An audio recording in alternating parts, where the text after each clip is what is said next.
We thought it was about time to have a conference about electric mobility in Norway. We are, after all, the country in the world with the most electric cars per capita. And I think that the Nordic countries should have one joint perspective, and that is to become the most integrated region in the world.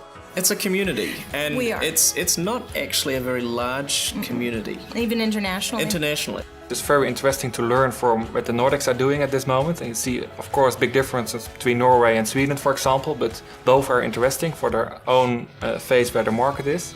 We teamed up with the TU and some other partners and started planning almost a year ago.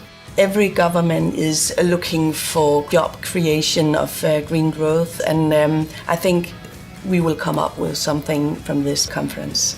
Past few days, some experts making statements about when will electric vehicles be the same cost level, etc. Similar experts, sometimes the same. 2 years ago they were predicting maybe 2030, 2035, never. All the stakeholders are here, and that is good. You have scientists, but you have also politicians, you have the industry and so on. And they have to talk to each other. They have to exchange ideas, and to foster this market for electromobility, it's important to have all stakeholders on board. And that is what I see here at the summit, so it's good. Transportation in the future will not be just owning a car or riding a bus.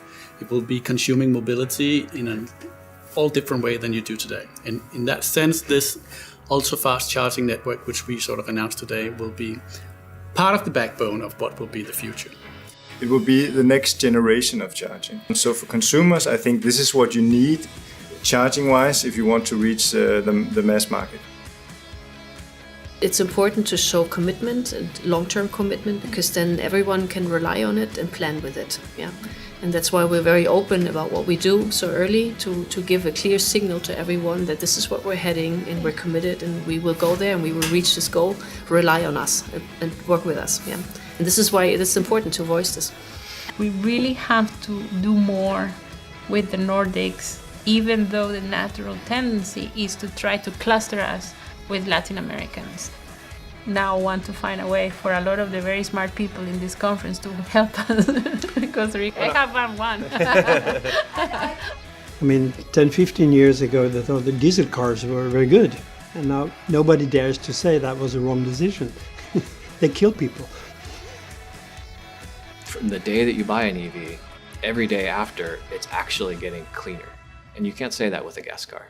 In such a condensed form as with a group of up to 500, I understand, experts here in the room downstairs, is a huge asset, actually. The leaders in the space globally have quite a bit of opportunity and to some degree obligation to share the things that they've learned with the goal of rising other market areas more quickly. All this is in service of getting to the future we want, which is that electric vehicles are certainly the cleanest and most efficient, I think, fun form of transport. But if we want to complete the full cycle, we need to think about the full loop. I cannot predict the future. Crystal ball. I have no crystal ball. That was what I was looking for.